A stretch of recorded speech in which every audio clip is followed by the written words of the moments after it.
ನಾನು ಎರಡು ಸಂಗತಿಯನ್ನ ನಿಮ್ಮ ಮುಂದೆ ಇಟ್ಟೆ. ಒಂದು ಫಿಸಿಕಲ್ ಫುಡ್, ಇನ್ನೊಂದು ಸ್ಪಿರಿಚುವಲ್ ಫುಡ್, ದೈಹಿಕವಾದ ಆಹಾರ ಹಾಗೂ ಆತ್ಮಿಕವಾದ ಆಹಾರ. ಏನಪ್ಪ ಕ್ರಿಸ್ಟಿಯಾಲಜಿಲಿ ಆಹಾರದ ವಿಷಯ ಬಂದಿದೆಯಲ್ಲ ಅನ್ನುವಂತ ಅನೇಕ ನಿಮಗೆ ಆಲೋಚನೆಗಳು ಬರ್ಬೋದು. ಆದ್ರೆ ಮತ್ತಾಯನು ಬರೆದ ಸುವಾರ್ತೆ 4ನೇ ಅಧ್ಯಾಯದಲ್ಲಿ ಮನುಷ್ಯ ಕುಮಾರನಾಗಿರುವಂತ ಯೇಸು ಕ್ರಿಸ್ತನು 40 ದಿವಸಗಳು ಉಪವಾಸ ಬಿದ್ದಾಗ ಆತನಿಗೆ ಹಸಿವೆ ಆಯ್ತು. ಸಹಜವಾದಂತ ಮನುಷ್ಯ ಗುಣವನ್ನ ಆತನು ಹೊಂದಿದಂತವನು. ದೇವರಾಗಿದ್ದರೂ ದಾಸನ ರೂಪವನ್ನ ಆತನು ಧರಿಸಿ ಬಂದು ಮನುಷ್ಯನಾಗಿ ಆತನು ಈ ಲೋಕದಲ್ಲಿ ಇರುವಾಗ ಸಹಜವಾಗಿ ಆತನ ವಿಷಯದಲ್ಲಿ ನಾವು ನೋಡುವಾಗ ಆತನಿಗೆ ಹಸಿವಾಯಿತು, ಆತನು ನಿದ್ರಿಸಿದನು, ಆತನು ಅತ್ತನು, ಆತನೆಲ್ಲ ಹೀಗೆ ಅನೇಕ ಸಂಗತಿಗಳು ಮನುಷ್ಯರಿಗೆ ಇರುವಂತಹ ಸಂಗತಿಗಳು. ಆದರೆ ಈ ಹಸಿವೆ ಆದಾಗ ಸಾಮಾನ್ಯವಾಗಿ ನಮಗೆ ಆಹಾರ ಬೇಕು. ಹುಟ್ಟಿದಂತ ಮಕ್ಕಳು ಸಹ ಹಸಿವೆ ಆದಾಗ ಕಿರ್ಚಿಕೊಳ್ತವೆ ಆಹಾರ ಬೇಕು ಎಂಬುದಾಗಿ.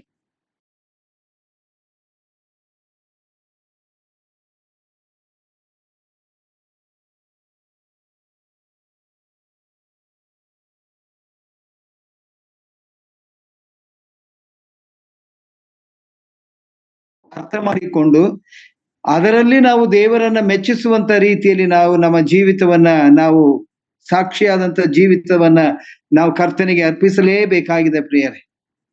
ಈಗ ನಾವು ಹೋಗೋಣ, ನನ್ನ ಸಮಯ ಇಲ್ಲ. ಮತ್ತಾಯನು ಬರೆದ ಸುವಾರ್ತೆ 4ನೇ ಅಧ್ಯಾಯ 1ನೇ ವಚನದಿಂದ, ಆಗ ಯೇಸು ಸೈತಾನನಿಂದ ಶೋಧಿಸಲ್ಪಡುವುದಕ್ಕಾಗಿ ಆತ್ಮನು ಅವನನ್ನು ಅಡವಿಗೆ ಒಯ್ದನು. ಆತನು 40 ದಿವಸ ಹಗಲಿರುಳು ಉಪವಾಸವಿದ್ದ ತರುವಾಯ ಆತನಿಗೆ ಹಸಿವಾಯಿತು. ಸೈತಾನನು ಬರುವಂತಹದ್ದು ಒಂದು ವೇಳೆ ಅಂತಹ ಸಮಯದಲ್ಲಿಯೇ. ಯೇಸು ಸ್ವಾಮಿ ಆತನು ದೇವರಾಗಿದ್ದಾನೆ ಎಂಬುದಾಗಿ ಗೊತ್ತಿದ್ದರೂ ಸಹ ಈಗ ಆತನು ಯೇಸು ಸ್ವಾಮಿಯನ್ನ ಶೋಧನೆ ಮಾಡ್ಲಿಕ್ಕಾಗಿ ಆತನು ಬಂದಿದ್ದಾನೆ. ಯೇಸು ಸ್ವಾಮಿ ಮನುಷ್ಯ ಕುಮಾರನಾಗಿ ಆತನಿದ್ದಾನೆ. ಈಗ ಆತನಿಗೆ ಸಹಜವಾದಂತ ರೀತಿಯಲ್ಲಿ ಹಸಿವಾಗಿದೆ. ಹಸಿವಾದಾಗ ಆತನಿಗೆ ಆಹಾರ ಬೇಕು. ನಿಜ, ಆತನಿಗೆ ಆಹಾರ ಬೇಕು. ಸೈತಾನನಿಗೂ ಗೊತ್ತುಂಟು ಯೇಸು ಸ್ವಾಮಿಗೆ ಈಗ ಅವಶ್ಯವಾದಂತ ಆಹಾರ ಬೇಕು ಎಂಬುದಾಗಿ ಆತನು ಬಂದು ಆತನು ಒಂದು ಮಾತನ್ನ ಆತನು ಹೇಳ್ತಾನೆ. ಯಾಕೆ ಈ ಮಾತನ್ನ ಆಡ್ತಾನೆ ಅನ್ನುವಂಥದ್ದನ್ನ ನಾವು ಮುಂದಿನ ವಚನದಲ್ಲಿ ನಾವು ನೋಡ್ತೇವೆ. 3ನೇ ವಚನದಲ್ಲಿ, ಆಗ ಶೋಧಕನು ಅಂದ್ರೆ ಸೈತಾನನು ಆತನಿಗೆ ಬಂದು ನೀನು ಮನುಷ್ಯ ಕುಮಾರನು ಎಂಬುದಾಗಿ ಆತನು ಹೇಳಲಿಲ್ಲ. ನೋಡ್ರಿ, ಅಲ್ಲಿ ಆತನಿಗೆ ಹಸಿವಾಗಿದೆ. ಹಸಿವಾಗಿರುವಾಗ ಸೈತಾನನ ಆಲೋಚನೆ ಆತನಿಗೆ ಆಹಾರ ಬೇಕು. ಅದಕ್ಕಾಗಿ ಆತನ ಬಳಿಗೆ ಬಂದು ಆತನ ಶೋಧನೆ ಮಾಡುವಾಗ ಆತನ ಮಾತುಗಳು ನಾವು ಹೀಗೆ ಕೇಳ್ತೇವೆ, ನೀನು ದೇವರ ಮಗನಾಗಿದ್ದರೆ, ನೀನು ದೇವರ ಮಗನೇ, ಮನುಷ್ಯ ಕುಮಾರನಾಗಿದ್ದರೂ ನೀನು ದೇವರ ಮಗನೇ ಆಗಿದ್ದಿ ಎಂಬುದಾಗಿ ಹೇಳಿ ಆತನು ಒಂದು ಸವಾಲನ್ನ ಆತನ ಹಾಕ್ತಾ ಇದ್ದಾನೆ. ಯಾವ ಸವಾಲು ಎಂಬುದಾಗಿ ಹೇಳುವಾಗ, ಈ ಕಲ್ಲುಗಳನ್ನು ರೊಟ್ಟಿ ಆಗುವಂತೆ ಅಪ್ಪಣೆ ಕೊಡು. ಆತನಿಗೆ ಅಧಿಕಾರ ಉಂಟು, ಯೇಸು ಸ್ವಾಮಿಗೆ ಅಧಿಕಾರ ಉಂಟು ಎಂಬುದಾಗಿ ಸೈತಾನನಿಗೆ ಗೊತ್ತುಂಟು. ಆತನು ದೇವರ ಮಗನು ಎಂಬುದಾಗಿ ಗೊತ್ತುಂಟು. ಬೇರೆ ಏನಾದ್ರೂ ಹೇಳ್ಬೋದಾಗಿತ್ತು. ಆದರೆ ಆತನು ಹೇಳುವಂತಹದ್ದು, ಈಗ ಆತನಿಗೆ ರೊಟ್ಟಿಯ ಅವಶ್ಯಕತೆ ಉಂಟು. ಅಂದ್ರೆ ಯಾವುದೇ ಒಂದು ಆಹಾರ ಆತನು ತಿನ್ನಬೇಕಾಗಿದೆ. ಸೈತಾನನು ಹೇಳ್ತಾನೆ, ಒಂದು ಕಲ್ಲನ್ನು ತೋರಿಸಿ ಇದನ್ನ ರೊಟ್ಟಿ ಆಗುವಂತೆ ಅಪ್ಪಣೆ ಕೊಡು. ಅಪ್ಪಣೆ ಮಾಡಿದ್ರೆ ಆಗ್ತಾ ಇತ್ತು. ಯೇಸು ಸ್ವಾಮಿಗೆ ಅದೇನು ಕಷ್ಟವಲ್ಲ. ನಾನು ಇಲ್ಲಿಗೆ ನಿಲ್ಲಿಸಿ ನಾನು ಬರ್ತೇನೆ, ಆಹಾರದ ವಿಷಯಕ್ಕೆ ನಾನು ಬರ್ತೇನೆ. ಒಂದು ವೇಳೆ ದೇವರು ಈ ಲೋಕವನ್ನು ಆತನು ಉಂಟು ಮಾಡಿದ, ಆದಿಕಾಂಡಗಳ ಪುಸ್ತಕಕ್ಕೆ ನಾವು ಹೋದಾಗ ಈ ಲೋಕವನ್ನ ಆತನು ಉಂಟು ಮಾಡಿದ, ಸಕಲವನ್ನೂ ಆತನು ಉಂಟು ಮಾಡಿದ ತನ್ನ ಜ್ಞಾನದ ಮೂಲಕ. ಎಲ್ಲವೂ ಉಂಟಾಯಿತು. ನೋಡ್ರಿ, 29ನೇ ವಚನವನ್ನ ನಾವು ಹೀಗೆ ಓದ್ತೇವೆ. ಆದಿಕಾಂಡಗಳ ಪುಸ್ತಕ 1ನೇ ಅಧ್ಯಾಯ 29ನೇ ವಚನ. ಮತ್ತು ದೇವರು ಇಗೋ, ಸಮಸ್ತ ಭೂಮಿಯ ಮೇಲೆ ಬೀಜವುಳ್ಳ ಎಲ್ಲಾ ಪೈರುಗಳನ್ನು, ಬೀಜವುಳ್ಳ ಎಲ್ಲ ಹಣ್ಣಿನ ಮರಗಳನ್ನು ನಿಮಗೆ, ಯಾರಿಗೆ? ಮನುಷ್ಯರಾಗಿರುವಂತ ಆದಾಮ ಹವ್ವಳನ್ನ ಕುರಿತು ಅಲ್ಲಿ ಹೇಳುವಂತಹದ್ದು. ನಿಮಗೆ ಆಹಾರಕ್ಕಾಗಿ ಕೊಟ್ಟಿದ್ದೇನೆ. ಈ ಆಹಾರ ಎಂಬುದಾಗಿ ಹೇಳುವಾಗ ಅದು ದೈಹಿಕವಾದಂತ ಪೋಷಣೆಗೆ, ದೈಹಿಕವಾದಂತ ಶಕ್ತಿಗೆ ಆಹಾರದ ಅವಶ್ಯಕತೆ ಉಂಟು. ಇದು ದೇವರು ತಾನೇ ಮಾಡಿದಂತ ಒಂದು ಕಾರ್ಯ. ಮನುಷ್ಯರು ಆಹಾರವನ್ನ ಸೇವಿಸುವುದು ಯಾಕೆ ಎಂಬುದಾಗಿ ಹೇಳುವಾಗ ಅವರ ಬೆಳವಣಿಗೆ, ಅರ್ಥ ಮಾಡಿಕೊಳ್ಳೋಣ, ಶಾರೀರಿಕವಾದಂತ ಬೆಳವಣಿಗೆ. ನಾನು ದೈಹಿಕವಾದಂತ ಆಹಾರದ ಕುರಿತಾಗಿ ನಾನು ಮಾತಾಡುವಾಗ ಶಾರೀರಿಕವಾದಂತಹ ಈ ಪೋಷಣೆಗೆ, ಶಾರೀರಿಕವಾದಂತಹ ಬಲವರ್ಧನೆಗೆ ಆಹಾರದ ಅವಶ್ಯಕತೆ ಉಂಟು. ಇದು ದೇವರು ತಾನೇ ಮಾಡಿಕೊಟ್ಟಂತಹ ಒಂದು ಏರ್ಪಾಡು. ಮನುಷ್ಯನಿಗೆ ಹಸಿವೇ ಆಗಬಾರದು ಎಂಬುದಾಗಿ ಪ್ರಾರಂಭದಲ್ಲಿ ಹೇಳಿದಿದ್ರೆ ಆಹಾರದ ಅವಶ್ಯಕತೆನೇ ಇರಲಿಲ್ಲ. ಆದ್ರೆ ದೇವರು ಮನುಷ್ಯನನ್ನ ಉಂಟು ಮಾಡಿ ಮನುಷ್ಯನಿಗೆ ಏನೇನು ಅಗತ್ಯಗಳು ಬೇಕೋ ಅಗತ್ಯಗಳನ್ನೆಲ್ಲವನ್ನ ಆತನು ಉಂಟು ಮಾಡಿ ಆಮೇಲೆ ಮನುಷ್ಯನನ್ನ ಆತನು ಕರೆದು ಹೇಳ್ತಾನೆ, ನೋಡು ಇದೆಲ್ಲವನ್ನ ನಿನಗೆ ಕೊಟ್ಟಿದ್ದೇನೆ, ಆಹಾರಕ್ಕಾಗಿ ಕೊಟ್ಟಿದ್ದೇನೆ. ಬರೀ ಮನುಷ್ಯರಿಗೆ ಮಾತ್ರವಲ್ಲ. ನೋಡ್ರಿ, ದೇವರು ಎಷ್ಟು ಜ್ಞಾನಿ, ದೇವರು ಎಷ್ಟು ಅಪಾರವಾದಂತ ಆ ಒಂದು ಕನ್ಸರ್ನ್ ಅನ್ನ ಆತನು ಆಹಾರದ ಮೇಲೆ ತನ್ನ ಆ ಒಂದು ಚಿತ್ತವನ್ನ ಆತನು ಇಟ್ಟಿದ್ದಾನೆ ಅನ್ನುವುದಕ್ಕೆ ಮತ್ತೊಂದು ಉದಾಹರಣೆ ಇಲ್ಲಿದೆ. ಇದಲ್ಲದೆ ನಿನಗೆ ಮಾತ್ರವಲ್ಲ, ಇದಲ್ಲದೆ ಭೂಮಿಯ ಮೇಲೆ ತಿರುಗಾಡುವ ಮೃಗಗಳು, ಆಕಾಶದಲ್ಲಿ ಹಾರಾಡುವ ಪಕ್ಷಿಗಳು, ನೆಲದಲ್ಲಿ ಹರಿದಾಡುವ ಕ್ರಿಮಿಕೀಟಗಳು ಎಂಬ ಜೀವಿಗಳಿಗೆ ಎಲ್ಲಾ ಹುಲ್ಲು ಸೊಪ್ಪುಗಳನ್ನು ಆಹಾರವಾಗಿ ಕೊಟ್ಟಿದ್ದೇನೆ. What A wonderful god we have. ದೇವರು ಎಂಥ ಅದ್ಭುತನಾದಂತಹ ದೇವರು. ಆದಿಯಲ್ಲಿಯೇ ತನ್ನ ಆ ಕಾರ್ಯವನ್ನ ಆತನು ಮಾಡುವಾಗ, ಒಂದು ವೇಳೆ ನಾವು ಇವತ್ತು ನಾವು ನಮ್ಮ ತಟ್ಟೆಯ ಮುಂದೆ ನಾವು ಆಹಾರಕ್ಕಾಗಿ ನಾವು ಕೂತುಕೊಳ್ಳುವಾಗ ಇದು ನಾನು ಸಂಪಾದನೆ ಮಾಡಿದಂತ ಆಹಾರ ಅಂತ ನಾವು ಪ್ರಾರ್ಥನೆ ಮಾಡುವುದಿಲ್ಲ. ಇದು ನಾನು ಗಳಿಸಿದಂತ ಆಹಾರ ಎಂಬುದಾಗಿ ನಾನು ಮಾಡುವುದಿಲ್ಲ. ಕರ್ತನೆ, ನೀನು ಕೊಟ್ಟಂತ ಈ ಆಹಾರವನ್ನು ಆಶೀರ್ವದಿಸು. ಅಫ್ಕೋರ್ಸ್ ನಾವು ಸಂಪಾದನೆ ಮಾಡ್ತೇವೆ, ಅಂಗಡಿಗೆ ಹೋಗ್ತೇವೆ, ಎಲ್ಲ ತಗೋತೇವೆ. ಇದೆಲ್ಲ ಮಾಡಿದ್ದು ಯಾರು? ನನ್ನ ಸಂಪಾದನೆಯನ್ನ ಕೊಟ್ಟಿದ್ದು ಯಾರು? ನನ್ನ ದೇವರೇ. ಆತನು ಹಗಲಿರುಳು ನನಗಾಗಿ ನಮಗಾಗಿ ಚಿಂತಿಸುವಂತ ದೇವರು, ಉಪವಾಸವನ್ನ ಬೀಳುವಂತೆ ಮಾಡುವಂತ ದೇವರಲ್ಲ. ನನಗಾಗಿ ಒಂದು ವೇಳೆ ಆಕಾಶದಲ್ಲಿ ಹಾರಾಡುವಂತ ಪಕ್ಷಿಗಳನ್ನ ನೋಡ್ರಿ. ಏನು ಬೇಡ ಪ್ರಿಯರೇ, ನಮ್ಮ ಮನೆಗಳಲ್ಲಿ ಇರುವೆ ಇದೆ, ಇರುವೆಗಳು. ಯಾರು ಕೊಡ್ತಾರೆ ಅದಕ್ಕೆ ಆಹಾರವನ್ನು? ಆಲೋಚನೆ ಮಾಡ್ರಿ, ಆಲೋಚನೆ ಮಾಡೋಣ. ಆ ಇರುವೆಗಳು ಎಲ್ಲಿ ಸಂಪಾದನೆ ಮಾಡ್ತೇವೆ ಆಹಾರವನ್ನ? ಅದನ್ನ ಉಂಟು ಮಾಡಿದಂತ ಸರ್ವಶಕ್ತನು ಅದಕ್ಕೆ ಕಾಲ ಕಾಲಕ್ಕೆ ತಕ್ಕ ಹಾಗೆ ಆಹಾರವನ್ನ ಕೊಡ್ಲಿಕ್ಕೆ ಶಕ್ತನಾಗಿರುವಂತಹ ದೇವರು. ಎಷ್ಟು ಚೆನ್ನಾಗಿ ಇಲ್ಲಿ ನಾವು ಓದ್ತೇವೆ ಪ್ರಿಯರೇ. ಇದಲ್ಲದೆ ನಿನಗೆ ಮಾತ್ರವಲ್ಲ ಈ ಆಹಾರ. ಆತನ ಮತ್ತೊಮ್ಮೆ ನಾನು ಅದು ಓದ್ತೇನೆ, ನನಗೆ ಬಹಳ ಇಷ್ಟವಾದಂತ ಆ ಮಾತುಗಳು ನೋಡ್ರಿ. ಭೂಮಿಯ ಮೇಲೆ ತಿರುಗಾಡುವ ಮೃಗಗಳು, ಆಕಾಶದಲ್ಲಿ ಹಾರಾಡುವ ಪಕ್ಷಿಗಳು, ನೆಲದಲ್ಲಿ ಹರಿದಾಡುವ ಕ್ರಿಮಿಕೀಟಗಳು ಎಂಬ ಜೀವಿಗಳಿಗೆ ನಾನು ಆಹಾರವನ್ನ ಕೊಟ್ಟಿದ್ದೇನೆ. ಈ ಆಹಾರ, ಮತ್ತೊಮ್ಮೆ ಹೇಳ್ತೇನೆ, ನಮ್ಮ ದೇಹದ ಪೋಷಣೆಗಾಗಿ, ನಮ್ಮ ಬೆಳವಣಿಗೆಗಾಗಿ, ನಮ್ಮ ಬಲವೃದ್ಧಿಗಾಗಿ, ನಮ್ಮ ಜ್ಞಾನಕ್ಕಾಗಿ ಈ ಆಹಾರವನ್ನ ಆತನು ನಮಗೆ ಆತನು ಒದಗಿಸಿ ಕೊಟ್ಟಂತವನಾಗಿದ್ದ. ಎರಡನೇದಾಗಿ ನಾವು ಬರ್ತೇವೆ, ಇದೇ ಆದಿಕಾಂಡಗಳ ಪುಸ್ತಕ 2ನೇ ಅಧ್ಯಾಯ 15ನೇ ವಚನದಿಂದ ನಾನು ಓದ್ತೇನೆ.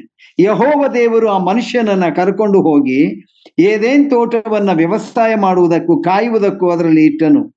ಇದಲ್ಲದೆ ಯೆಹೋವ ದೇವರು ಆ ಮನುಷ್ಯನಿಗೆ, ನೀನು ತೋಟದಲ್ಲಿರುವ ಎಲ್ಲಾ ಮರಗಳ ಹಣ್ಣನ್ನ ಯಥೇಚ್ಛವಾಗಿ ತಿನ್ಬೋದು. No restriction. ಆಹಾರದ ವಿಷಯದಲ್ಲಿ ಯಾವುದೇ ಆದಾಮನಿಗೆ ಯಾವುದೇ ರಿಸ್ಟ್ರಿಕ್ಷನ್ ಮಾಡ್ತಾ ಇಲ್ಲ. ಎಲ್ಲ ಮರದ ಹಣ್ಣುಗಳನ್ನ ಯಥೇಚ್ಛವಾಗಿ ನಿನಗೆ ಎಷ್ಟು ಬೇಕೋ ಹೊಟ್ಟೆ ತುಂಬಿಸುವ ಮಟ್ಟಿಗೆ ನೀನೆಲ್ಲವನ್ನ ತಿನ್ನಬಹುದು. ಆ ಮನುಷ್ಯನಿಗೆ ತಿನ್ನಬಹುದು. ಒಳ್ಳೆಯದರ ಕೆಟ್ಟದರ ಆಹಾರವನ್ನು ಹುಟ್ಟಿಸುವ ಹಣ್ಣನ್ನ ಮಾತ್ರ ತಿನ್ನಬಾರದು. ಒಂದು ರಿಸ್ಟ್ರಿಕ್ಷನ್ ಅನ್ನು ತಿರುಗಿ ಆತನು ಕೊಡ್ತಾನೆ. ಏನಂತ ಒಂದು ನಿಬಂಧನೆ, ಈ ಮರದ ಹಣ್ಣನ್ನ ನೀನು ತಿನ್ನಕೂಡದು. ಯಾಕೆ ಸ್ವಾಮಿ, ಯಾಕೆ, ಏನಾಯ್ತದೆ ತಿಂದ್ರೆ? ನೋ, ನೀನ್ ತಿನ್ಬಾರ್ದು. ಒಂದು ವೇಳೆ ತಿಂದ ದಿನವೇ ನೀನು ಸಾಯುವೆ. ನಾನು ಎರಡು ಸಂಗತಿಗಳನ್ನು ನಿಮ್ಮ ಮುಂದೆ ಇಟ್ಟಿದ್ದೇನೆ ಪ್ರಿಯರೇ. ಒಂದು, ಶಾರೀರಿಕವಾದಂತ ಅಥವಾ ದೈಹಿಕವಾದಂತ ಆಹಾರ. ಎರಡನೇದು ಆತ್ಮೀಕವಾದಂತ ಆಹಾರ.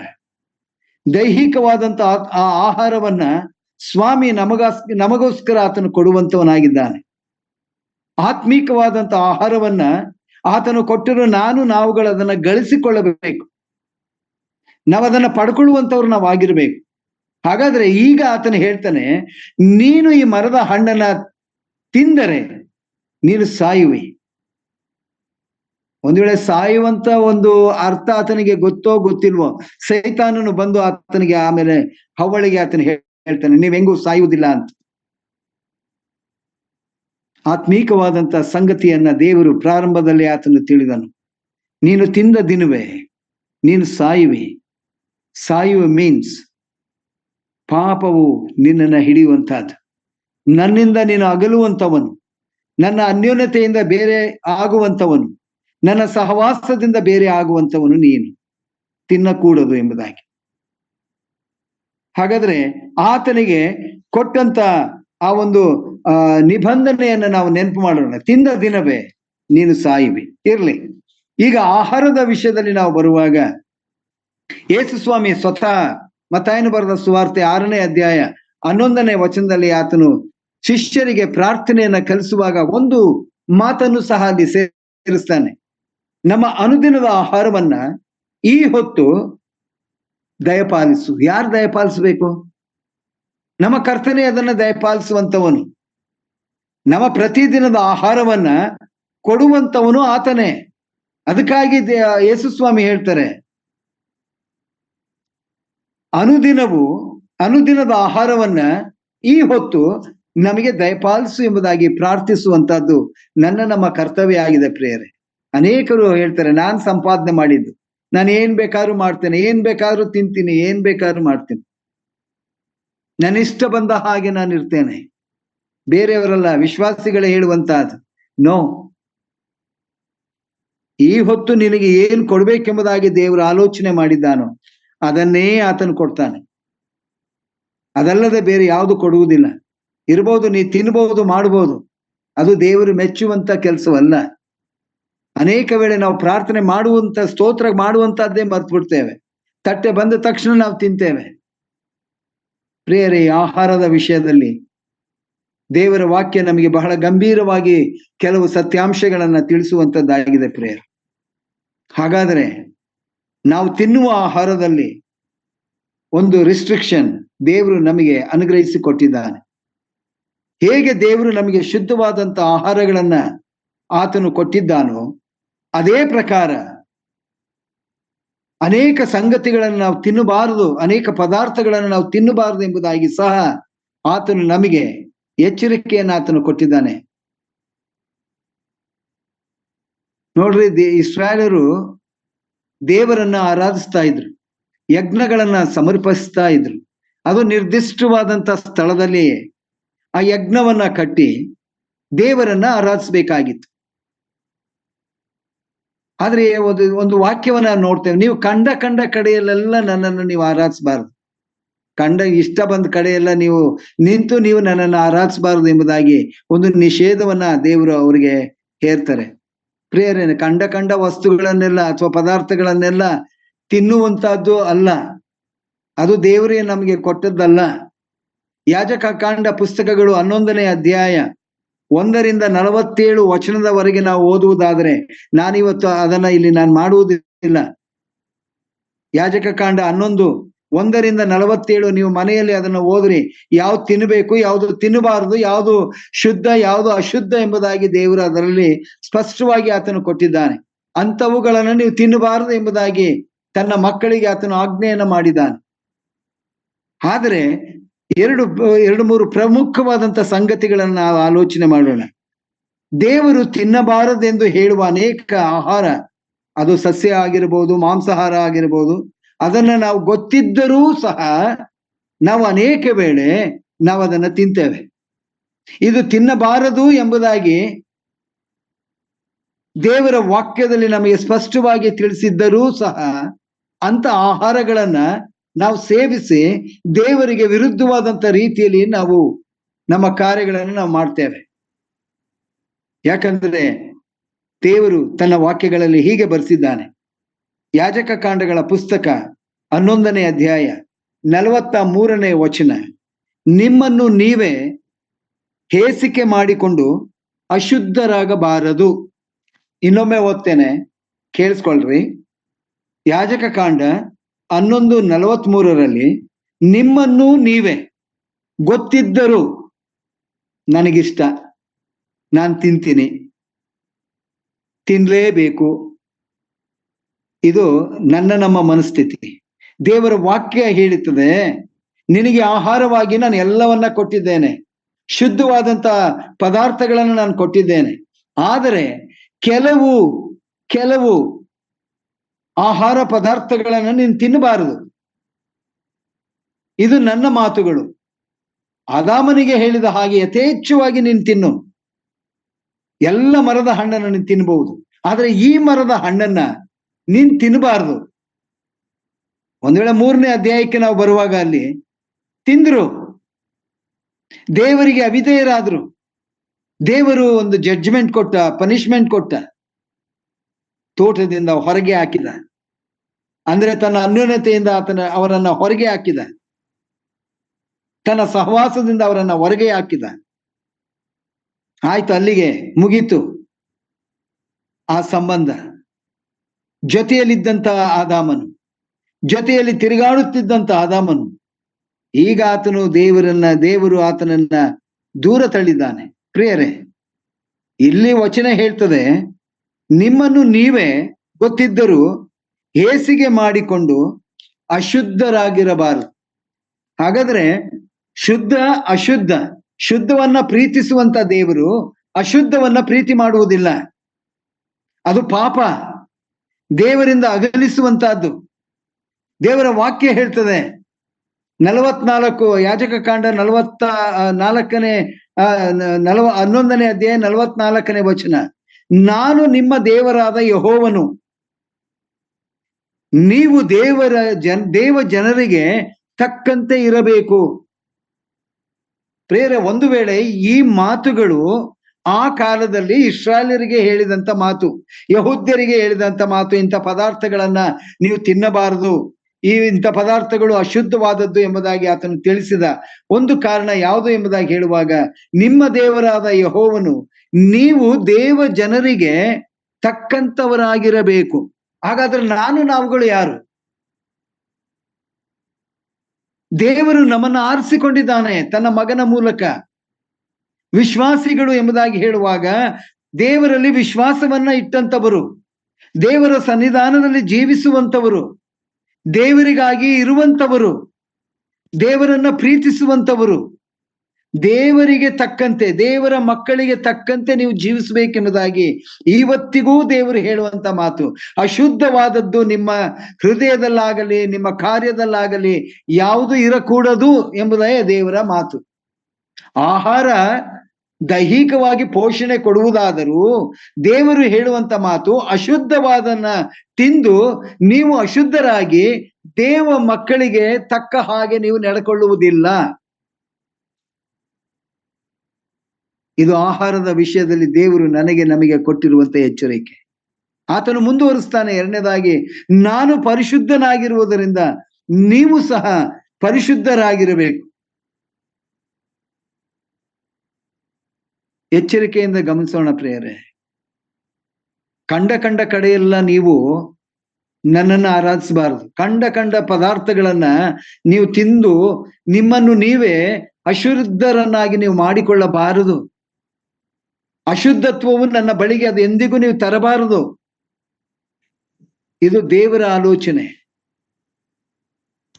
ಹಾಗೆ ಆತನು ಮುಂದೆ ಹೇಳ್ತಾನೆ 47ನೇ ವಚನದಲ್ಲಿ, ಇದರಿಂದ ಶುದ್ಧಾಶುದ್ಧಗಳನ್ನು ಭಕ್ಷ್ಯಗಳನ್ನು ವಿವೇಚಿಸುವುದಕ್ಕೆ ನಿಮ್ಮಿಂದಾಗುವುದು. ನಿಮಗೆ ಚೆನ್ನಾಗಿ ಗೊತ್ತುಂಟು ಯಾವುದು ತಿನ್ಬಾರ್ದು ಅಂತ ದೇವರು ಹೇಳಿದ್ದಾನೆ, ಯಾವುದು ತಿನ್ಬೇಕು ಅಂತ ಹೇಳಿದ್ದಾನೆ, ಇವೆಲ್ಲ ನಿಮಗೆ ಗೊತ್ತು. ಅದನ್ನ ವಿವೇಚಿಸಲಿಕ್ಕೆ ಆ ಜ್ಞಾನವನ್ನ ದೇವರು ನಮಗೆ ಆತನು ಅನುಗ್ರಹಿಸಿ ಕೊಟ್ಟಿದ್ದಾನೆ. ಇದು ದೈಹಿಕವಾದಂತ ಆಹಾರದ ಪದ್ಧತಿಯಲ್ಲಿ ಇರುವಂತದ್ದು ಸತ್ಯ ಸಂಗತಿಗಳು ಪ್ರಿಯರೇ. ಹಾಗಾದ್ರೆ ನಿಷೇಧವನ್ನ ಮಾಡಿದಂತ ದೇವರು ಇವತ್ತು ನಾವು ಜೀವಿಸುವಂತ ಈ ಸಮಾಜದಲ್ಲಿ ಒಂದು ವೇಳೆ ಅನೇಕ ವೇಳೆ ನಮಗಿಷ್ಟ ಬಂದ ಹಾಗೆ ನಾವು ಜೀವಿಸ್ತೇವೆ. ನಮ್ಮದೇ ಆದಂತ ರೀತಿ ನೀತಿಯಲ್ಲಿ ನಾವು ಜೀವಿಸ್ತೇವೆ ಪ್ರಿಯರೇ. ಹಾಗಾದ್ರೆ ವಿಶ್ವಾಸಿಗಳಾದಂತ ನಮಗೆ ಆತನು ದೈಹಿಕವಾಗಿ ಕೊಟ್ಟಿರುವಂತಹ ಆಹಾರಗಳು ನಮ್ಮ ದೇಹಕ್ಕೆ ಅದು ಪೋಷಣೆಯನ್ನ ಕೊಡುವಂತಹದ್ದು, ನಾವು ಬಲ ಹೊಂದುವಂತಹದ್ದು, ಇದೆಲ್ಲ ನಮಗೆ ಗೊತ್ತುಂಟು. ಆದ್ರೆ ಕೆಲವು ಸನ್ನಿವೇಶಗಳಲ್ಲಿ ವಿಶ್ವಾಸಿಗಳಾದಂತ ನಮಗೆ ಭರಿಸಲ್ಪಟ್ಟಂತ ಸಂಗತಿಗಳು ಯಾವುದು ಎಂಬುದಾಗಿ ಹೇಳುವಾಗ ವಿಗ್ರಹಕ್ಕೆ ಅರ್ಪಿತವಾದದ್ದನ್ನ ಅನೇಕ ವೇಳೆ ಅಲಕ್ಷ್ಯ ಮಾಡಿ ತಿನ್ನುವಂತವ್ರು ನಾವಾಗಿರ್ತೇವೆ ಪ್ರಿಯರೇ. 1 ಕೊರಿಂಥ 8ನೇ ಅಧ್ಯಾಯ ಪ್ರಿಯರೇ, ಗಂಭೀರವಾದಂತ ಒಂದು ಪರಿಸ್ಥಿತಿ. ನಾವು ಆಲೋಚನೆ ಮಾಡ್ತೇವೆ, ಏನಂತ, ತಿನ್ಬಿಟ್ರೆ ಏನಾಯ್ತದೆ, ಸತ್ತೋಯ್ತೀವ, ಅಥವಾ ತಿನ್ಬಿಟ್ರೆ ಏನಾಗೋಯ್ತದೆ? ಇದು ನಮ್ಮ ಪ್ರಶ್ನೆ. ಆದಾಮನಿಗೆ ದೇವರು ಹೇಳಿದಂಥದ್ದು ತಿಂದ ದಿನವೇ ನೀನು ಸಾಯ್ತೀಯ ಎಂಬುದಾಗಿ. ನೋಡ್ರಿ, 8ನೇ ಅಧ್ಯಾಯಕ್ಕೆ ಬಂದಾಗ ದಯಮಾಡಿ ನಿಮ್ಮಲ್ಲಿ ಪೆನ್ನು ಪೇಪರ್ ಇದ್ರೆ ಗುರ್ತಾಕೊಳ್ರಿ.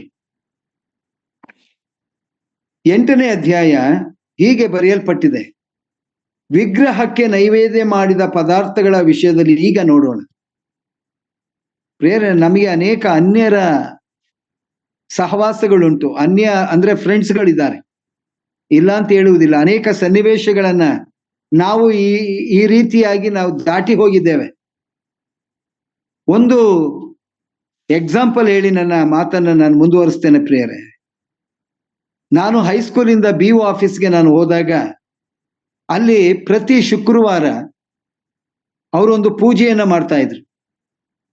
ಆ ಪೂಜೆ ಆದ ನಂತರ ಅವರು ಆರತಿಯನ್ನ ತೆಗೆದುಕೊಂಡು ಅವರು ಎಲ್ಲರ ಹತ್ರನೂ ಹೋಗೋರು.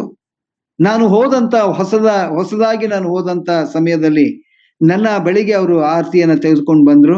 ನಾನು ಅದನ್ನ ನಿರಾಕರಿಸಿದೆ. ಆಗ ವಾದ ವಿವಾದಗಳು ಆಯ್ತು. ಅದಾದ ನಂತರ ಈ ಗಣಪತಿ ಒಂದು ವೇಳೆ ಆ ಪೂಜೆಗಳು ಮಾಡುವಾಗ ಆ ಪ್ರಸಾದವನ್ನ ತಂದು ಕೊಡುವವರು, ನಾನು ಅದನ್ನ ನಿರಾಕರಿಸ್ತಾ ಇದ್ದೆ. ನೀವು ನಂಬ್ತಿರೋ ಬಿಡ್ತಿರೋ, ನಾನು BO ಆಫೀಸಲ್ಲಿ ಒಬ್ಬಂಟಿಗನಾದೆ. ಅಂದ್ರೆ ನಮ್ಮ ಜೊತೆ ಇವರು ಸೇರುವುದಿಲ್ಲ, ನಮ್ಮ ದೇವರನ್ನ ಇವರು ಪೂಜಿಸುವುದಿಲ್ಲ, ನಮ್ಮ ದೇವರ ಆ ನೈವೇದ್ಯವನ್ನ ಅವರು ಸ್ವೀಕಾರ ಮಾಡುವುದಿಲ್ಲ. ಇದು ಪ್ರಸಾದ ದೇವರೇ ಕೊಟ್ಟದ್ದು ಎಂಬುದಾಗಿ ಅವರು ಅನೇಕ ವಾದಗಳನ್ನ ಮುಂದಿಟ್ರು. ನಾನು ಅದನ್ನ ಕೇರು ಮಾಡ್ಲಿಲ್ಲ, ನಾನು ಅದನ್ನ ತಕೊಳ್ಳಕ್ಕೂ ನಾನು ಹೋಗ್ಲಿಲ್ಲ. ಸೊ ನಮ್ಮ BO ನನ್ನನ್ನ ಕರೆದು ಯಾಕೆ ಏನು ಎಂಬುದಾಗಿ ಅವರು ಹೇಳಲಿಲ್ಲ, ನನ್ನನ್ನ ಕೇಳಲಿಲ್ಲ, ನನ್ನ ತಂಟೆಗೆ ಅವರು ಬರಲಿಲ್ಲ. ಆದ್ರೆ ನಾನು ಅಲ್ಲಿ ಏಕಾಂತನಾಗಿ ಇರಬೇಕಾದಂತ ಸಮಯಗಳು ಬಂತು. ಯಾಕಂದ್ರೆ ನಮ್ದು ಒಂದು ಗ್ರೂಪ್ ಆ ಕಾರ್ಯ ಮಾಡಬೇಕು. ನಾನೊಂದು ಫಿಸಿಕಲ್ ಎಜುಕೇಶನ್ ಒಂದು ಫೀಲ್ಡ್ ಅಲ್ಲಿ ಇರುವುದರಿಂದ ಒಬ್ಬಂಟಿಗನಾಗಿ ಮಾಡ್ಲಿಕ್ಕೆ ಯಾವ ಕಾರ್ಯಗಳು ಆಗೋದಿಲ್ಲ. ನನ್ನದೇ ಆದಂತ ಒಂದು ಟೀಮ್ ಬೇಕಾಗಿದೆ ಅಲ್ಲಿ. ಒಂದು ವೇಳೆ ನನಗೆ ಆಫೀಸಲ್ಲಿ ಯಾರು ಅಷ್ಟು ಸಪೋರ್ಟ್ ಮಾಡಲಿಲ್ಲ. ಅದಾದ ನಂತರ ನಾನು ಅದರ ಬಗ್ಗೆ ಪ್ರತಿ ಶುಕ್ರವಾರ ಅವರು ಮಾಡ್ತಾ ಇದ್ರು, ನನ್ನ ಹತ್ರ ಬರ್ತಾನೆ ಇರ್ಲಿಲ್ಲ, ಗುಣಗುಡ್ತಿದ್ರು, ಎಲ್ಲ ಮಾಡ್ತಾ ಇದ್ರು. ನಾನು ಅದನ್ನ ಕೇರೆ ಮಾಡ್ಲಿಲ್ಲ. ಆದ್ರೆ ದೇವರು ನಂಬಿಗಸ್ತನಾದಂತ ದೇವರು, ನನ್ನ ಆ ಒಂದು ಸಾಕ್ಷಿಯಾದಂತ ಜೀವಿತದಲ್ಲಿ ದೇವರು ಅದ್ಭುತವನ್ನೇ ಆತನು ಮಾಡಿದ. ಯಾರ್ಯಾರು ದೂರ ಹೋಗಿದ್ರು, ಒಂದು ವೇಳೆ ಅವರೆಲ್ಲರೂ ನನ್ನ ಬಳಿಗೆ ಅವರು ಬಂದ್ರು.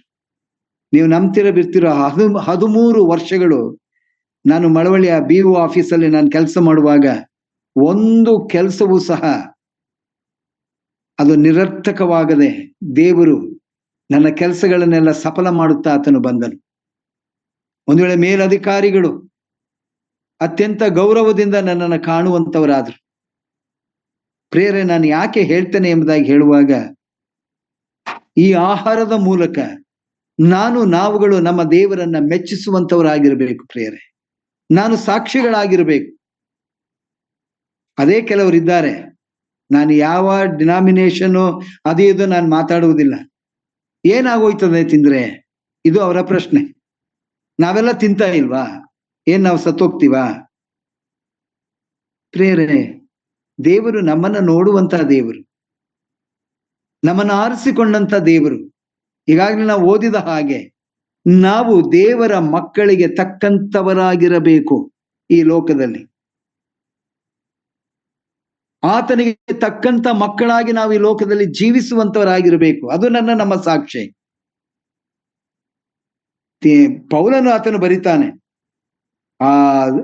ಅವರಿಷ್ಟ, ತಿಂದರೆ ಅವರು ತಿನ್ನಬಹುದು, ಬಿಟ್ರೆ ಅವರು ಬಿಡಬಹುದು. ಆದ್ರೆ ಮುಂದೆ ಆತನು ಸಹ ಒಂದು ರಿಸ್ಟ್ರಿಕ್ಷನ್ ಹಾಕೊಂಡು ಆತನು ಬರ್ತಾನೆ.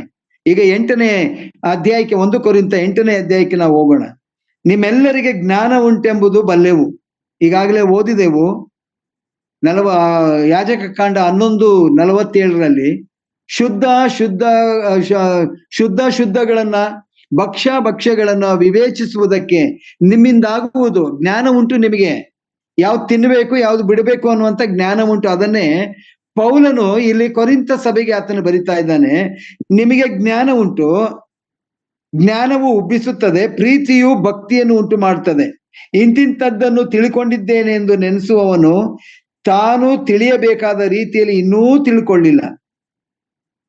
ಯಾಕೆ ಎಂಬುದಾಗಿ ಆತನು ಹೇಳ್ತಾನೆ 4ನೇ ವಚನದಲ್ಲಿ, ವಿಗ್ರಹಗಳಿಗೆ ನೈವೇದ್ಯ ಮಾಡಿದ ಪದಾರ್ಥಗಳನ್ನು ತಿನ್ನುವುದರ ವಿಷಯದಲ್ಲಿ ನಾನು ಹೇಳುವುದೇನೆಂದರೆ, ಜಗತ್ತಿನಲ್ಲಿ ವಿಗ್ರಹಗಳು ಏನೂ ಅಲ್ಲವೆಂದು ಒಬ್ಬ ದೇವರಿದ್ದಾನೇ ಹೊರತು ಬೇರೆ ದೇವರಿಲ್ಲವೆಂದು ಬಲ್ಲೆವು. ಇದು ಮೊದಲನೇ ಪಾಯಿಂಟ್ ಪ್ರಿಯರೇ. ನಾವುಗಳು ಒಬ್ಬನೇ ದೇವರನ್ನ ನಾವು ಆರಾಧಿಸ್ತಾ ಇದ್ದೇವೆ.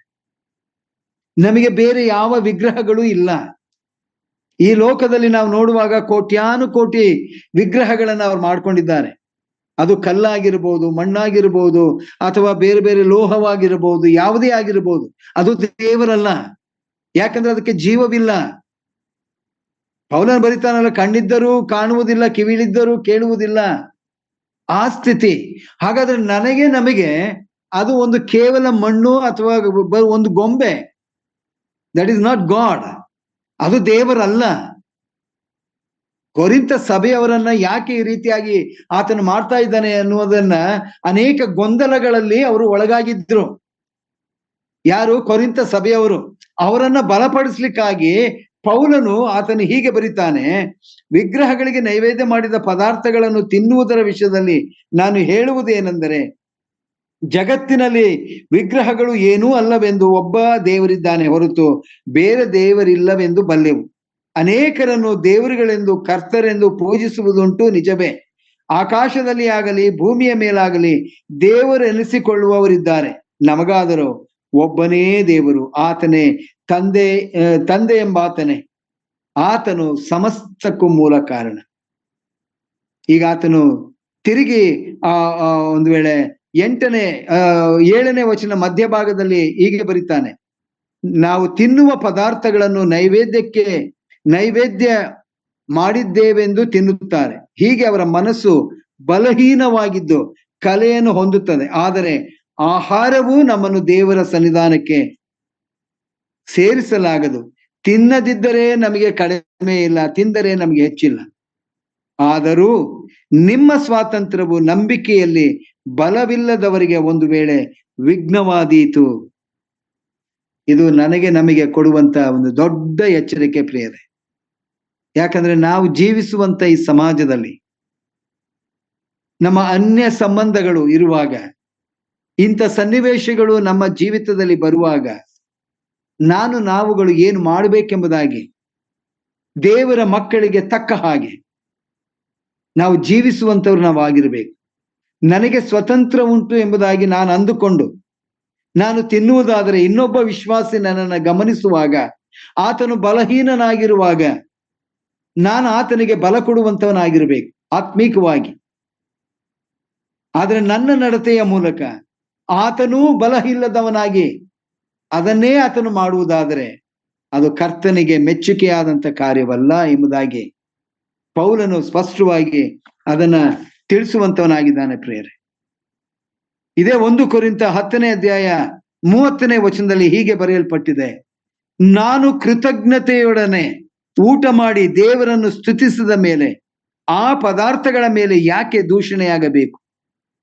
ಯಾವ್ದು ತಿನ್ನಬೇಕು ಯಾವ್ದು ತಿನ್ನಬಾರ್ದು ಅನ್ನುವಂತ ವಿಚಾರಕ್ಕೆ ಆತನು ಬರೀತಾನೆ. ಹಾಗೆ ಭೂಮಿಯ ಮೇಲಿರುವ 26ನೇ ವಚನ 10:26, ಭೂಮಿಯು ಅದರಲ್ಲಿರುವ ಸಮಸ್ತವು ಕರ್ತನದೇ ಅಲ್ಲವೇ? ಹಾಗಾದ್ರೆ ಎಲ್ಲ ತಿನ್ನಬಹುದು ಅನ್ನುವಂತ ಮಾತು ಅನೇಕ ವೇಳೆ ಬಲಹೀನವಾದಂತ ನಮ್ಮ ಹೃದಯಕ್ಕೆ ಅದು ಒಂದು ವೇಳೆ ಅಲಗಾಡಿಸುವಂತ ಮಾತುಗಳಾಗಿವೆ ಪ್ರಿಯರೇ. ಅದಕ್ಕೆ ಸ್ಪಷ್ಟವಾದಂತ ಒಂದು ಉತ್ತರವನ್ನ ಪೌಲನು ಕೊಡ್ತಾನೆ. ಅದೇ 1 ಕೊರಿಂಥ 10:27ರಲ್ಲಿ, ಕ್ರಿಸ್ತನನ್ನು ನಂಬುವವರಲ್ಲಿ ಒಬ್ಬನು ನಿಮ್ಮನ್ನು ಊಟಕ್ಕೆ ಕರೆದಾಗ, ಕ್ರಿಸ್ತನನ್ನು ನಂಬದವರಲ್ಲಿ ಒಬ್ಬನು ನಿಮ್ಮನ್ನು ಊಟಕ್ಕೆ ಕರೆದಾಗ ಹೋಗುವುದಕ್ಕೆ ನಿಮಗಿಷ್ಟವಿದ್ದರೆ, ಹೆಂಗಪ್ಪ ಅವನಿಗೆ ಹೇಳೋದು, ನಾನು ಬರಲ್ಲ, ನಾನು ಕ್ರಿಶ್ಚಿಯನ್ನು, ನಿಮ್ಮ ಮನೆಗೆಲ್ಲ ನಾನು ಬರಕ್ಕಾಗಲ್ಲ, ಆ ರೀತಿಯಾಗಿ ಹೇಗೆ ಅವನ ಮನಸ್ಸನ್ನ ನಾನು ನೋಯಿಸ್ಬೇಕು? ಪಾಪ ಮನಸ್ಸೆಲ್ಲ ನೋಯಿಸಬಾರ್ದು. ನಿಮಗಿಷ್ಟವಿದ್ದರೆ ನಿಮಗೇನು ಬಡಿಸಿದರೂ ಅದನ್ನು ಮನಸ್ಸಿನಲ್ಲಿ ಹುಟ್ಟಿಸುವ ವಿಚಾರಣೆ ಮಾಡದೆ ನೀವು ತಿನ್ನಿರಿ. ಆದರೆ ಒಬ್ಬನು ನಿಮಗೆ ಇದು ವಿಗ್ರಹಾಲಯದಲ್ಲಿ ಬಲಿ ಕೊಟ್ಟದ್ದು ಎಂದು ಹೇಳಿದರೆ, ಈ ಸಂಗತಿಯನ್ನು ತಿಳಿಸಿದವನ ನಿಮಿತ್ತವಾಗಿಯೂ ಮನಸ್ಸಿನಲ್ಲಿ ಸಂಶಯಕ್ಕೆ ಸ್ಥಳ ಕೊಡಬಾರದೆಂದು ಆ ಕಾರಣದಿಂದ ಇದನ್ನು ನೀವು ತಿನ್ನಬೇಡಿರಿ. ಒಂದು ಅರ್ಥ ಏನು ಎಂಬುದಾಗಿ ಹೇಳುವಾಗ, ವಿಗ್ರಹಕ್ಕೆ ನೈವೇದ್ಯ ಮಾಡಿದಂತ ಪದಾರ್ಥಗಳನ್ನ ನಿಷೇಧಿಸಬೇಕು, ಅದನ್ನ ತಿನ್ನಬಾರದು ಎಂಬುದಾಗಿ ಪೇತ್ರನು ಹೇಳಿದ ಹಾಗೆಯೇ ಪೌಲನು ಇಲ್ಲಿ ಅದನ್ನ ಹೇಳ್ತಾನೆ. ಇನ್ನು ಕೆಲವರು ಹೇಳ್ತಾರೆ, ಈ ತರ್ಕ ಮಾಡುವಂತ ಜನರಿದ್ದಾರೆ, ತರ್ಕ ಮಾಡುವಂತವರು ಎಂಬುದಾಗಿ ಹೇಳುವಾಗ 31ನೇ ವಚನ ಈ ವಚನ ಅವರಿಗೆ ತರ್ಕಕ್ಕೆ ಒಂದು ಪುಷ್ಟಿ ಕೊಟ್ಟ ಹಾಗೆ. ಯಾವುದು ಆ ವಾಕ್ಯ ಎಂಬುದಾಗಿ ಹೇಳುವಾಗ, ಹೀಗಿರಲಾಗಿ ನೀವು ಉಂಡರೂ ಕುಡಿದರು ಇನ್ನೇನು ಮಾಡಿದರು ಎಲ್ಲವನ್ನ ದೇವರ ಘನತೆಗಾಗಿ ಮಾಡ್ರಿ. ಈ ದೇವರ ಘನತೆಯನ್ನ ಬಿಟ್ಬಿಡ್ತಾರೆ ಅವರು.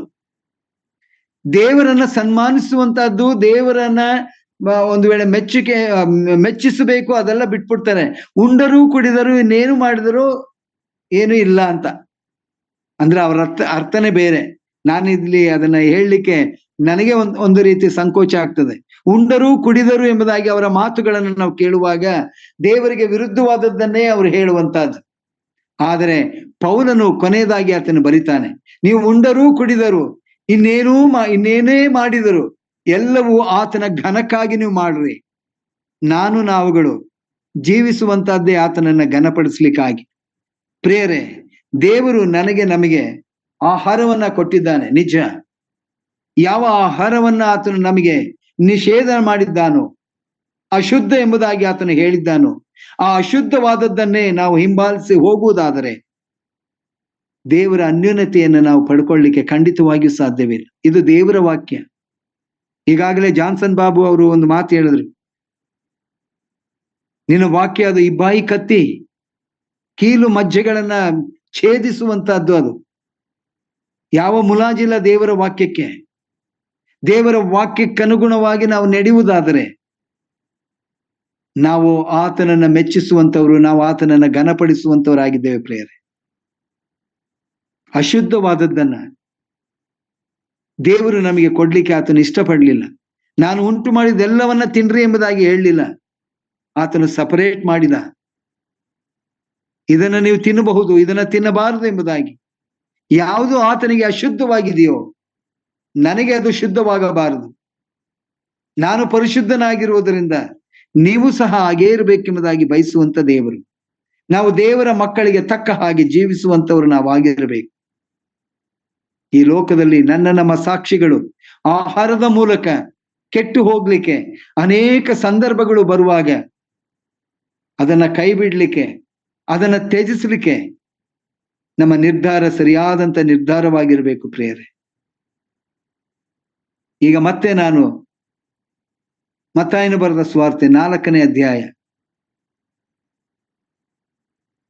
4ನೇ ವಚನಕ್ಕೆ ನಾವು ಬರುವಾಗ ಸೈತಾನನು ಕೇಳ್ತಾನೆ, ಆ ಕಲ್ಲುವನ್ನ ತಕೊಂಡು ಆತನ ಬಳಿಗೆ ಬಂದು, ಇದನ್ನ ನಿನಗೆ ಆ ಶಕ್ತಿ ಉಂಟು, ಈ ಕಲ್ಲನ್ನ ರೊಟ್ಟಿ ಮಾಡಿ ತಿನ್ನು ಎಂಬುದಾಗಿ. ಆಗ ಆತನು ಹೇಳ್ತಾನೆ, ಮನುಷ್ಯನು ರೊಟ್ಟಿ ತಿಂದ ಮಾತ್ರದಿಂದ ಬದುಕುವುದಿಲ್ಲ, ದೇವರ ಬಾಯಿಂದ ಹೊರಡುವ ಪ್ರತಿಯೊಂದು ಮಾತಿನಿಂದಲೂ ಬದುಕುವನು ಎಂದು ಬರೆದದೆ ಎಂದರು. ಈ ವಾಕ್ಯ ಆತನಿಗೂ ಗೊತ್ತುಂಟು ಪ್ರಿಯರೇ. ಯಾರಿಗೆ? ಸೈತಾನನಿಗೂ ಗೊತ್ತುಂಟು. ಹಾಗಾದ್ರೆ ಇಲ್ಲಿಯವರೆಗೆ ಶಾರೀರಿಕವಾದಂತ ಆಹಾರ, ದೈಹಿಕವಾದಂತ ಆಹಾರವನ್ನ ಕೊಟ್ಟಂತ ದೇವರು, ಅದೇ ಪ್ರಕಾರ ಆತ್ಮೀಕವಾದಂತ ಆಹಾರವನ್ನ ಆತನು ನಮಗೆ ಆತನು ಕೊಡುವಂತವನ ಆತನಾಗಿದ್ದಾನೆ. ಇದನ್ನು ನಾವುಗಳು ಪಡ್ಕೊಳ್ಬೇಕಾಗಿದೆ, ನಾವು ಸಂಪಾದನೆ ಮಾಡಬೇಕಾಗಿದೆ ಪ್ರಿಯರೇ. ತಿಂದ ದಿನವೇ ನೀನು ಸತ್ತೇ ಹೋಗುವಿ ಎಂಬುದಾಗಿ ಆದಾಮನಿಗೆ ಎಚ್ಚರಿಸಿದಂತ ರೀತಿಯಲ್ಲಿಯೇ ಇವತ್ತು ನಮಗೆ ಆತನ ಎಚ್ಚರಿಕೆಯನ್ನು ಕೊಡ್ತಾ ಇದ್ದಾನೆ. ದೇವರ ಬಾಯಿಂದ ಹೊರಡುವ ಪ್ರತಿಯೊಂದೊಂದು ಮಾತುಗಳಿಂದ ಆತನು ಬದುಕುತ್ತಾನೆ. ಹಾಗಾದರೆ ಆ ಆತ್ಮೀಕವಾದ ಆಹಾರ ಯಾವುದು? ಅದು ದೇವರ ವಾಕ್ಯವೇ ಹೊರತು ಮತ್ತೆ ಯಾವುದು ಅಲ್ಲ ಪ್ರಿಯರೇ. ಆ ಆತ್ಮೀಕವಾದಂತ ಮನ್ನ ಅದು ದೇವರ ವಾಕ್ಯವೇ ಆಗಿದೆ. ನನ್ನ ಮುಂದಿನ ಸಂದೇಶದಲ್ಲಿ ಈ ಆತ್ಮಿಕ ಆಹಾರವನ್ನ ಯಾವ ರೀತಿಯಲ್ಲಿ ನಾವು ಪಡ್ಕೊಳ್ಬೇಕಾಗಿದೆ, ಯಾವ ರೀತಿಯಲ್ಲಿ ಅಭ್ಯಾಸ ಮಾಡಬೇಕಾಗಿದೆ, ಅದನ್ನ ಪಡ್ಕೊಂಡ್ರೆ ನಮಗೇನು ಪ್ರಯೋಜನ ಎಂಬುದಾಗಿ ನಾವು ಮುಂದಿನ ಸಂದೇಶದಲ್ಲಿ ನಾವು ಓದ್ತೇವೆ ಪ್ರಿಯರೇ. ಹಾಗಾದ್ರೆ ಹಸುವೆ ಆಗಿದಾಗ ಇಷ್ಟ ಬಂದದ್ದನ್ನ ತಿನ್ನುವಂಥದ್ದಲ್ಲ. ದೇವರು ಏನು ನಮಗೆ ಶುದ್ಧವಾದದ್ದನ್ನು ಆತನು ಕೊಟ್ಟಿದ್ದಾನೋ ಅನುದಿನವೂ ನಮ್ಮ ಆಹಾರವನ್ನ ಆತನು ದಯಪಾಲಿಸುವಂತ ದೇವರಾಗಿದ್ದಾನೆ. ಈ ಸಂಗತಿಗಳನ್ನು ನಮ್ಮ ನೆನಪಿನಲ್ಲಿಟ್ಟುಕೊಂಡು ದೇವರಿಗೆ ಮೆಚ್ಚುಗೆಯಾದದ್ದನ್ನೇ ನಾವು ಮಾಡ್ಲಿಕ್ಕೆ ಆಗುವಂತೆ ನಮ್ಮ ಹೃದಯ ಬಯಸಿದ್ದೆಲ್ಲವನ್ನ ಅದಕ್ಕೆ ಒಪ್ಪಿಸದ ಹಾಗೆ, ಯಾವುದು ಶುದ್ಧವೋ ಯಾವುದು ಮಾನ್ಯವೋ ಅದನ್ನೇ ನಾವು ಮಾಡ್ಲಿಕ್ಕಾಗುವಂತೆ ಕರ್ತನು ಈ ಆಹಾರದ ಮೂಲಕ ನಮ್ಮನ್ನು ಆತ್ಮೀಕವಾಗಿ ಎಚ್ಚರಿಸಲಿ, ಬಲಪಡಿಸಲಿ. ಆತನ ನಾಮಕ್ಕೆ ಸ್ತೋತ್ರವಾಗಲಿ. ಆಮೆನ್.